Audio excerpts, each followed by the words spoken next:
सर्दी अपने पूरे जोबन पर थी। ज़ईम अभी थोड़ी देर पहले अपने एक दोस्त की शादी की तकरीब से घर वापस आया था। अगले चंद दिनों में उसका इरादा पेरिस जाने का था कि अपनी शादी के लिए तमाम शॉपिंग वो बाहर से ही करना चाहता था। लिबास तब्दील करके फ्रेश होने के बाद अभी वो बिस्तर पर आया ही था कि उसकी छोटी बहन बिस्मा का मोबाइल, जो वो उसी के कमरे में भूल गई थी, बज उठा। स्क्रीन पर जगमगाते अजनबी नंबर की वजह से उसने कॉल पिक नहीं की और सेल को वाइब्रेट पर कर दिया, मगर एक के बाद दूसरी और दूसरी के बाद तीसरी बार बजते सेल ने उसे कॉल उठाने पर मजबूर कर दिया था। ताहम इससे पहले कि वो कुछ बोलता, दूसरी तरफ से आयज़ा फ़ौरन बोल उठी थी। अस्सलाम वालेकुम बिस्मा, मैं आयज़ा बोल रही हूँ। सॉरी इस वक्त आपको नींद से डिस्टर्ब किया। असल में मैं बहुत परेशान हूँ। मेरे घर वाले ज़बरदस्ती आपके भाई के साथ मेरी शादी कर रहे हैं। मुझे गांव और गांव के लोगों में बिल्कुल भी दिलचस्पी नहीं, बल्कि मुझे तो देहाती ज़िंदगी से अजीब सी नफ़रत है। आप समझ रही हैं ना मेरी बात? मेरा बिल्कुल भी गुजारा मुमकिन नहीं आपके भाई के साथ। पसीने में तरबतर, मट्टी से लथड़ा वजूद, उफ़, मेरा तो सोचकर ही दिल ख़राब हो जाता है। हकीकत में कैसे बर्दाश्त कर पाऊँगी? लिहाजा प्लीज़ आप मेरी मदद करें और अपने भाई तक मेरा पैगाम पहुंचा दें प्लीज़। उसका धीमा मगर मलतजी लहजा ज़ईम की समातों में जहर बनकर उतरा था। वो चाहने के बावजूद अगले कुछ लम्हों तक एक लफ्ज़ भी नहीं बोल सका। और हाँ, मैं किसी और को पसंद करती हूँ, शादी भी उसी से करूँगी। लिहाजा बेहतर होगा अगर आपका भाई और घर वाले खुद इधर आकर इनकार कर जाएं, वगरना मैं बहुत ज़िद्दी लड़की हूँ, कुछ भी कर सकती हूँ। वो उसे धमका रही थी। ज़ईम के सर में एकदम से दर्द शुरू हो गया। वो बोला तो उसका लहजा बेहद भारी था। ठीक है, आप कर लें जो कर सकती हैं, मगर ये शादी मुअत्तल नहीं होगी। उसके भारी लहजे ने आयज़ा की समातों में जैसे करंट दौड़ा दिया था। वो उछली थी और बेसाख्ता सेलकान से हटाकर स्क्रीन पर चमकता नंबर देखा था। आप कौन हैं? वो घबराई थी। ज़ईम ने पलकें मौंद कर सर बेड की पुश्तगाह से टका दिया। वही उजड़ और पेंडू शख्स जिसके साथ आपके नसीब फूटने वाले हैं। क्या? एक बार फिर वो उछली थी। दिल जैसे पसलियां तोड़कर सीने से बाहर आने को मचल उठा था। मगर ये तो आपकी बहन का नंबर है। जी हाँ, उन्हीं का नंबर है, मगर वो अपना सेल मेरे कमरे में भूल गई थी। बहरहाल आपका पैगाम डायरेक्ट मुझ तक पहुँच गया है और आई एम सॉरी, मैं इस शादी से दस्तबरदार होने को तैयार नहीं। आप जो कर सकती हैं कर लें। नहीं, आप मेरे साथ ज़बरदस्ती नहीं कर सकते। वो घुटी घुटी सी आवाज़ में चिल्लाई थी। ज़ईम ने आंखों पर बाजू रख लिया। मैं कर भी नहीं रहा। ये रिश्ता खालिस्तन आपके और मेरे घर वालों की बाहमी रज़ा और खुशनोदी से तय हुआ है। मेरी ज़ात इस फैसले में शामिल नहीं। ना ही मैं उन देहाती मर्दों में से हूँ जो शहर की लड़कियों को हवा बनाकर सर पर सवार किए रखते हैं। यूनिवर्सिटी के 4 सालों में बहुत सी शहरी लड़कियों से वास्ता पड़ा है मेरा। मैं जूते की नोक पर रखता हूँ आप जैसी खुदपसंद, घुमंडी और बेवकूफ़ लड़कियों को। Just shut up, you shut up. बेहतर होगा अगर आप दोबारा इस नंबर पर कॉल करने की जहमत ना करें, वगरना मैं बहुत बुरा पेश आने वालों में से हूँ। उसके चिल्लाने पर वो खासे सर्द लहजे में बोला था। आयज़ा उसके बर्फ़ जैसे नफ़रत अमेज़ सर्द लहजे पर जहाँ की तहाँ खड़ी रह गई थी। उम्मीद का आखिरी चिराग भी बुझता दिखाई दे रहा था। अगले ही पल ज़ईम ने कॉल काट दी। शादी में बहुत कम दिन रह गए थे। वो घुटनों में सर दिए कितनी ही देर चुपचाप रोती रही। कोई भी तो नहीं था घर में जो उसकी फीलिंग्स को समझता। सब शादी की तैयारियों में मसरूफ़ थे। किसी को उसकी परवाह नहीं थी। अपने ही घर में वो जैसे अजनबी बनकर रह गई थी। ज़ईम, वो भी जीप स्टार्ट कर ही रहा था कि कलीम भाई की आवाज़ ने उसे रोक लिया। सूरज दिन भर की तमाज़त के बाद अपनी थकी हारी किरणें समेटता उफ़क़ के उस पार गुरूब हो रहा था। कलीम भाई अपनी गाड़ी से निकलकर उसकी तरफ बढ़ आए। शहर जा रहे हो? जी भाई। क्यों, खैरियत? खैरियत ही है। वो साद अपने ननियाल जाने की ज़िद कर रहा है। उसे उधर छोड़ देना, उसकी नानों की तरफ। ठीक है, वापस कब लाना है? वापसी भी 3-4 रोज़ के बाद करा लेंगे, तुम बस छोड़ कर आ जाना। चलें ठीक है, भेजते हैं। वो जल्दी में था। मुलाजिम भागकर 4 साला साद को ले आया। ज़ईम उसका फेवरेट चाचू था और ख़ुद ज़ईम की भी जान थी उसमें। तभी उसे ढेर सारा प्यार करके अपने बराबर बिठाने के बाद उसने फौरी जीप स्टार्ट की थी। शहर में एक मुकदमे की पेशी और दीगर छोटे मोटे कामों को निपटाने के बाद वो खाना खाने के लिए अपने फेवरेट रेस्टोरेंट में आया था, जब बिल्कुल अचानक उसकी निगाह संदान हसन के साथ उसी रेस्टोरेंट में खाना खाती आयजा मलक पर जा पड़ी। ब्लैक शेफोन के खूबसूरत सूट में मलबूस बिना दुपट्टे की परवाह किए वो खासी रग़बत से खाना खाने में मसरूफ़ थी। ज़ईम का खून उसकी रगों में जैसे आग बनकर दौड़ने लगा। खुली आस्तीनों से छलकते आयजा के दुधिया बाजू और शाने पर बिखरी सुनहरी जुल्फ़ों ने उसका दिल जैसे सुलगता हुआ अंगारा बना डाला था। उसका दिल चाहा वो अभी आगे बढ़कर उसके चेहरे पर 3-4 थप्पड़ रसीद कर दे, मगर फिर कुछ सोचकर उन्हीं कदमों पर वापस पलट गया। उस रोज़ एक लम्हे के लिए भी उसके दिल को करार नहीं आया था। सारी रात भी रत जगह की नज़र हो गई थी। वो जानता था कि संदान हसन आयजा का क्लास फेलो है और वो उसे पसंद करती है, मगर इसके बावजूद उसकी गैरत पर बहुत गहरा वार पड़ा था। अगली सुबह खासी देर से उसकी आंख खुली तो हवेली की मुलाजमा ताबिंदा उर्फ ताबो उसी के बेदार होने का इंतज़ार कर रही थी। अस्सलाम वालेकुम जी। वालेकुम अस्सलाम। एक पल के लिए आंखों से बाजू हटाते हुए उसने ताबो को देखा, फिर साइड में पड़ा तकिया उठाकर आंखों पर रख लिया। तभी वो ममनाई थी। छोटे चौधरी, वो आपको बड़े चौधरी साहब बुला रहे हैं। ज़ईम का दिल बिस्तर छोड़ने को नहीं चाह रहा था, मगर फिर भी ताबो की इत्तला पर मजबूरन उसे बिस्तर छोड़ना पड़ा था।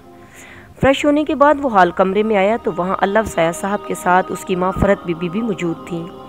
वो दोनों को अदब से सलाम करता वहीं फरत बीबी के करीब बैठ गया। आपने याद किया बाबा? तेरी माँ जी शहर जा रही हैं तेरा रिश्ता पक्का करने। कोई एतराज़ है तो अभी बता दे, बाद में मैंने कोई बात नहीं सुननी। नहीं बाबा, एतराज़ किस बात का? आपको वो लड़की पसंद है तो बस मुझे भी पसंद है। शाबाश, मुझे यकीन था मेरे बेटे का यही जवाब होगा। उसके जवाब से जो चमक अल्लाह साया साहब के चेहरे पर बिखरी थी, उस चमक के आगे उसकी सारी जलन मान पड़ गई थी। फरत बीबी और अल्लाह साया साहब उसी रोज़ शहर के लिए रवाना हो गए थे।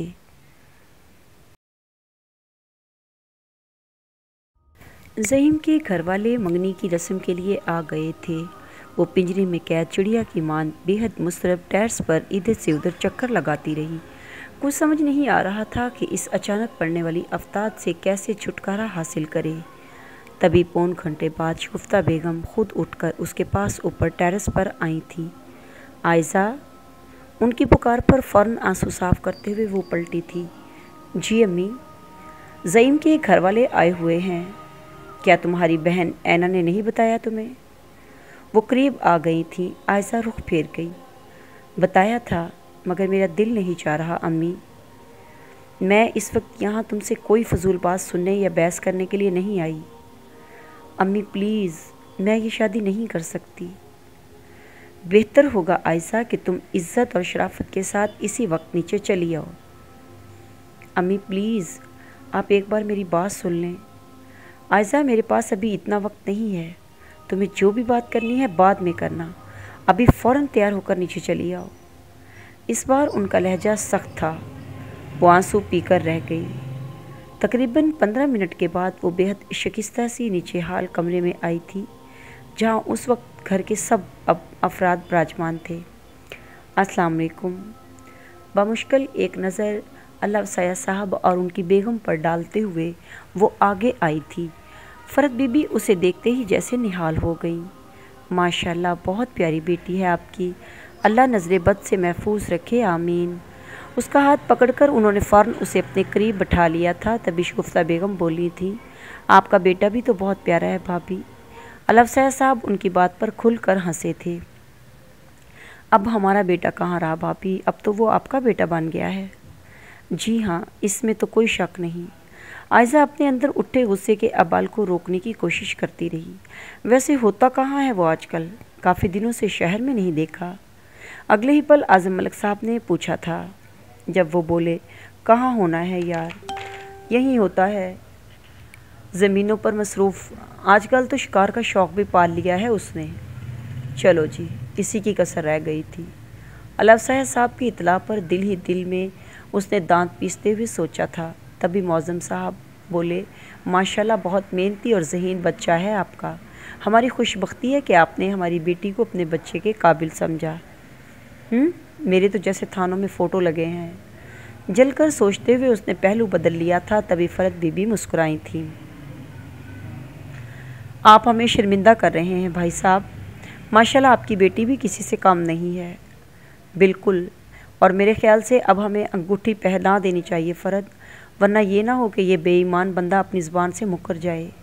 علف زاہد صاحب نے اس کی تائید کرتے ہوئے اعظم ملک صاحب کو چھیڑا تھا، جس پر سب کھلکھلا کر ہنس پڑے۔ اگلے 5 منٹ میں فرت بی بی نے بے حد محبت سے اسے گولڈ کی بھاری رنگ پہنا کر اس کی سبھی پہچانی چوم لی۔ اللہ نصیب اچھے کرے، ہمیشہ خوش رہو میرے بچے۔ وہ سراپائے محبت خاتون تھیں۔ عائزہ کو ان کے پیار سے الجھن سی ہونے لگی۔ اسے اس وقت کچھ بھی اچھا نہیں لگ رہا تھا۔ اگلے 20 منٹ میں سب کھانے کے لیے اٹھ گئے تھے، تبھی وہ فوراً اپنے کمرے میں چلی آئی۔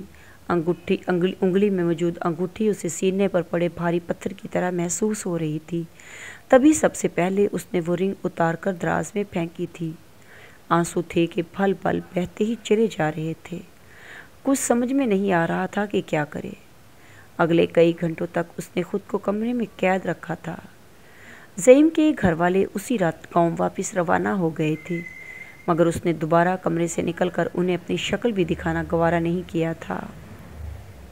عائزہ کی شادی کی ڈیٹ فکس ہو گئی تھی۔ گھر میں آج کل سوائے اس کی شادی کے دوسرا کوئی موضوع نہیں تھا، لہٰذا اس نے خود کو کمرے میں بند کر لیا تھا۔ گھر والوں نے اس پر موبائل فون یا لینڈ لائن کوئی بھی کال کرنے پر سخت بندی عائد کر دی تھی۔ ایسے میں صرف رو رو کر سندان کا خیال آتا تھا کہ وہ کہاں ہوگا، کیسا ہوگا۔ بے بسی تھی۔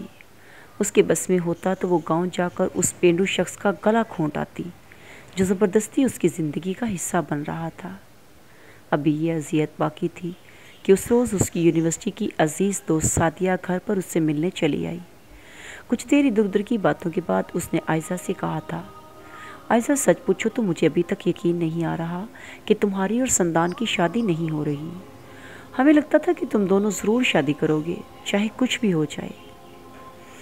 ہاں، لیکن تقدیر ہمارے تابع نہیں ہوتی سعدیہ، وگرنہ سندان نے تو اپنے گھر والوں کو بھیجا تھا۔ اچھا، پھر کیا؟ میرے گھر والے نہیں مانے؟ سعدیہ کی حیرت پر بہت یاسیت سے اس نے اسے اطلاع دی تھی، تب بھی وہ بولی تھی، شاید اسی لیے وہ ثانیہ کی بہن سے شادی پر مان گیا ہوگا۔ کیا مطلب یار، کل اس کی شادی ہوئی ہے ثانیہ کی بہن سے، کیا تمہیں نہیں بتایا اس نے؟ کوئی جسم سے روح کیسے کھینچ کر نکالتا ہے، عائزہ نے اس وقت جانا تھا۔ نہیں، میری تو بات نہیں ہوئی اس سے۔ بہت مشکل سے سن اعصاب کے ساتھ وہ بول پائی تھی۔ سعدیہ اسے دیکھ کر رہ گئی۔ کمال ہے، سارے یونیورسٹی فیلوز کو پتہ ہے۔ اصل میں وہ ایبراڈ گیا ہوا تھا، کل شام ہی واپسی ہوئی ہے اس کی، اور کل رات نکاح اور رخصتی کی تقریب بھی ہو گئی۔ بہت پیارا لگ رہا تھا، مگر اس کی بیوی اس سے بھی زیادہ پیاری ہے۔ مت پوچھو یار، کل وہ دلہن بن کر کتنا غضب ڈھا رہی تھی۔ بنا اس کی دینی حالت کی پرواہ کیے وہ اسے پوری رپورٹ دے رہی تھی، اور ادھر عائزہ کو لگا جیسے وہ زمین میں دھنستی جا رہی ہو اور اس پر ملبہ گرتا جا رہا ہو۔ ثانیہ کو تو جانتی ہو نا تم، وہی بیچاری غریب ٹیچر جسے سندان اور اس کے دوستوں نے مل کر برباد کر دیا تھا، اسی کی بہن ہے زرنگار، جس کے ساتھ اس کی شادی ہوئی ہے۔ یہ ایک نئی اطلاع تھی اس کے لیے۔ تبھی بے ساختہ چونک کر اس کی طرف اس نے دیکھا تھا۔ کیا کہہ رہی ہو؟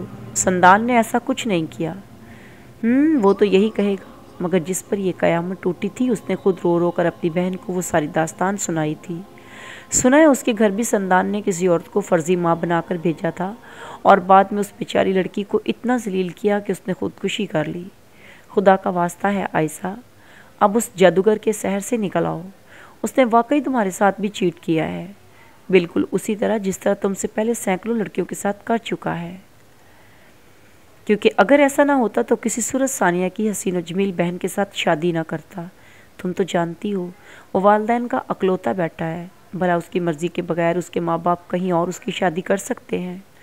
سعدیہ اس کی بے حد مخلص دوست تھی، اور وہ اسے اب بھی وہی سب کہہ رہی تھی جو پچھلے 2-3 سال سے کہتی آ رہی تھی۔ مگر اس سے پہلے عائزہ نے کبھی اسے سندان کے بارے میں ایک لفظ بھی کہنے کی اجازت نہیں دی تھی۔ وہ ہمیشہ اسے کچھ بتانا چاہتی تھی مگر وہ غصے سے اسے ٹوک دیتی، تاہم آج وہ اسے ٹوک نہیں سکی تھی۔ سن اعصاب کے ساتھ دل پر ٹوٹنے والے طوفان نے اسے اس قابل ہی نہیں چھوڑا تھا کہ وہ اسے ٹوک سکتی۔ اسی وقت سعدیہ کے جانے سے پہلے ہی اس نے اسی کے سیل سے اسے کال کی تھی، اور پھر کئی بار کی کوشش کے بعد جب سندان نے اس کی کال پک کی اور عائزہ نے بجھتے دل کے ساتھ اسے شادی کی مبارکباد دی تو اسے یقین تھا کہ وہ رو پڑے گا اور اسے بتائے گا کہ ایسا کچھ نہیں ہے، مگر اس کا یقین ٹوٹ گیا تھا۔ سندان نے بہت نارمل لہجے میں سعدیہ کی اطلاع کی تصدیق کی تھی۔ اس رات وہ بہت روئی تھی۔ رات آدھی سے زیادہ ڈھل چکی تھی۔ پیاس کی شدت سے بے حال عائزہ کی آنکھ کھلی تو اس کا پورا وجود تیز بخار میں چل رہا تھا۔ پچھلی 2 راتیں مسلسل جاگ کر رونے کے بعد آج بمشکل اسے نیند آئی تھی۔ پانی کی طلب میں وہ بیڈ سے اٹھی اور پھر چکرا کر گر پڑی تھی۔ کمرہ روشن تھا مگر اس کے باوجود اسے کوئی چیز نظر نہیں آ رہی تھی۔ صرف 10 دن رہ گئے تھے اس کی شادی میں، مگر ایسے لگ رہا تھا کہ جیسے گزرتا ہر لمحہ اسے موت کی طرف دھکیل رہا ہو، جیسے 10 دن بعد وہ سسرال نہیں قبر میں جا رہی ہو۔ سندان حسن کی غیر متوقع بے وفائی کے بعد اس میں اتنی ہمت ہی نہیں تھی کہ وہ اس قدر جلد اس شادی کو ذہنی طور پر قبول کر سکتی۔ نتیجہ اس کے تیز بخار کی صورت میں نکلا تھا، جو اگلے چند روز میں ٹائیفائڈ میں تبدیل ہو گیا اور اسے مجبوراً ہاسپٹل میں ایڈمٹ کروانا پڑا۔ این 2 روز قبل اس کی حالت کے پیش نظر اس کی شادی ملتوی کر دی گئی تھی۔ زعیم کو اس کے سارے حالات کا پتہ تھا۔ گاؤں میں ہو کر بھی اسے اس کی پل پل کی رپورٹ ملتی رہتی تھی، مگر اس کے لیے عائزہ ملک کی ذات سے دستبردار ہو جانا اتنا آسان نہیں تھا۔ وہ اس کی محبت نہیں تھی، نہ ہی اس کے لیے دنیا کی آخری لڑکی تھی، مگر پھر بھی ہر صورت اسے اپنی زندگی میں شامل کرنا چاہتا تھا، چاہے اس کے لیے اسے کسی بھی حد تک جانا پڑتا، کیونکہ پہلے وہ صرف اس کے ماں باپ کی خواہش تھی، مگر اب اس کے لیے ایک ضد بن گئی تھی۔ مہندی کا فنکشن جاری تھا اور زعیم کے پہلو میں بیٹھی عائزہ کی گردن مسلسل سر جھکائے بیٹھے رہنے سے دکھنے لگی تھی۔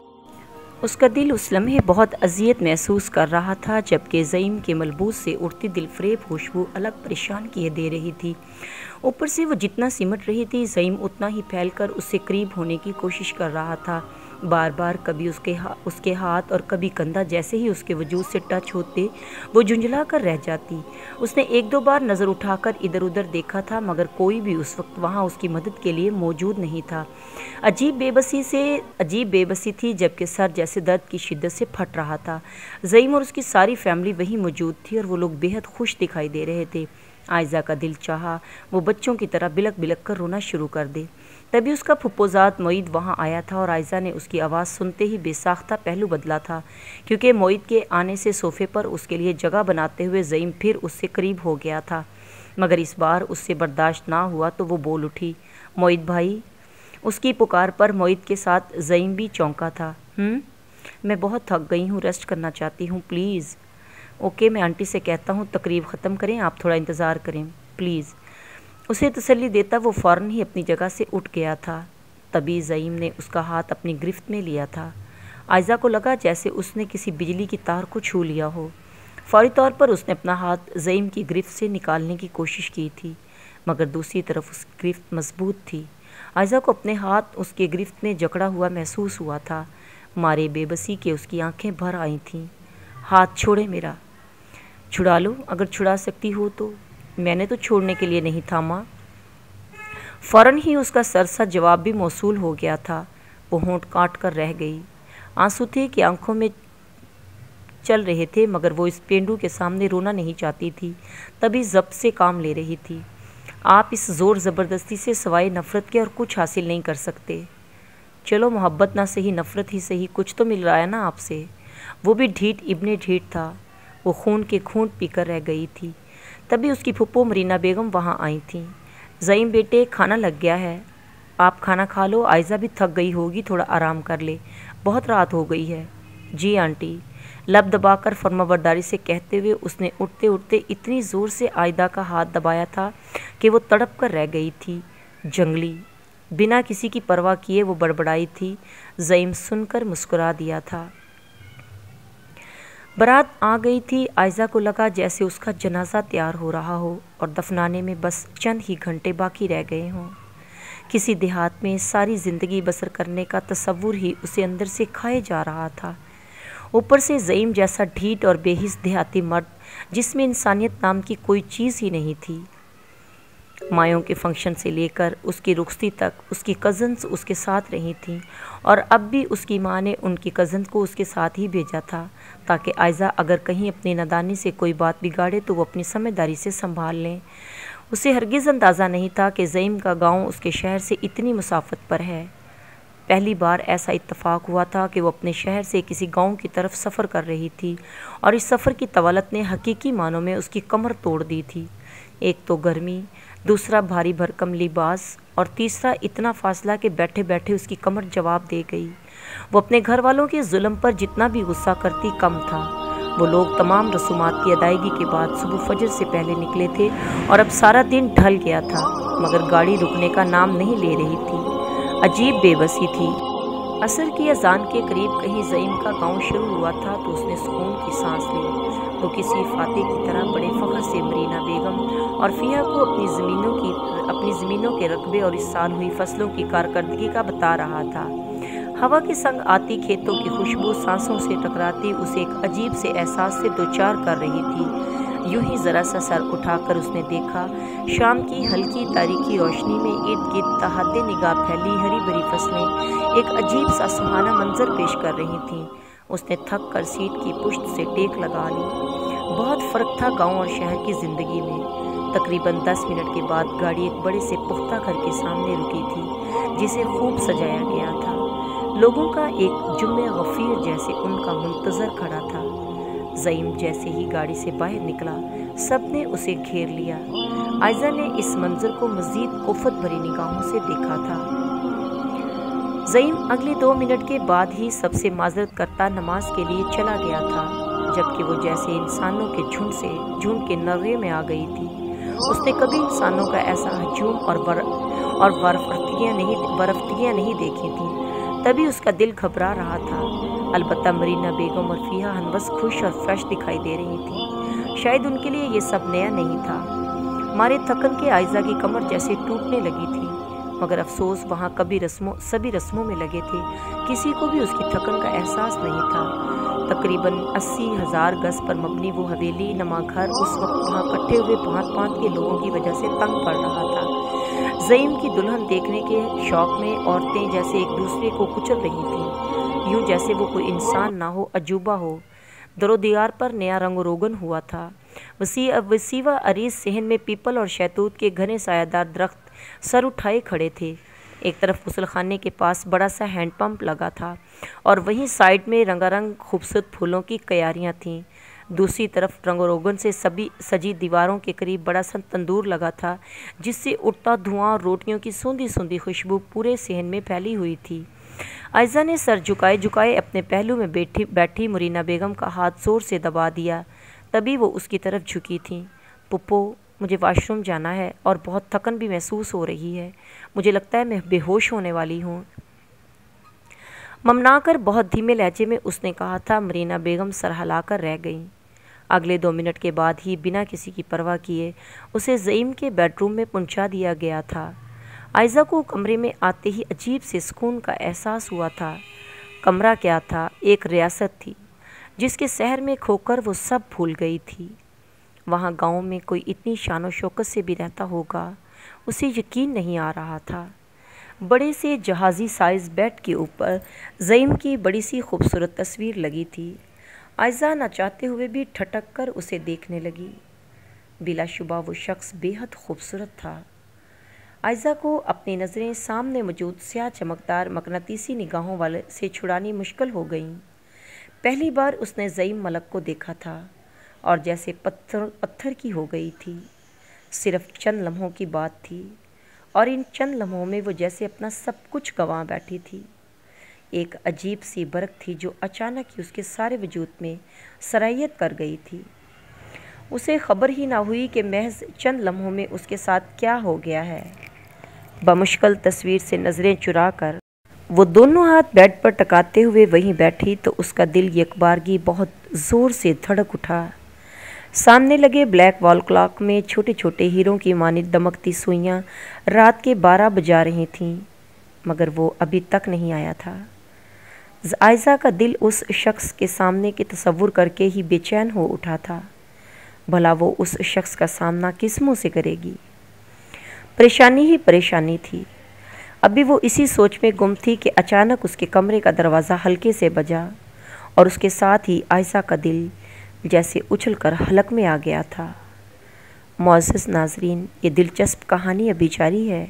اس کا دوسرا اور آخری حصہ پڑھنے کے لیے پلیز اگلی ویڈیو کا انتظار کیجیے۔ شکریہ۔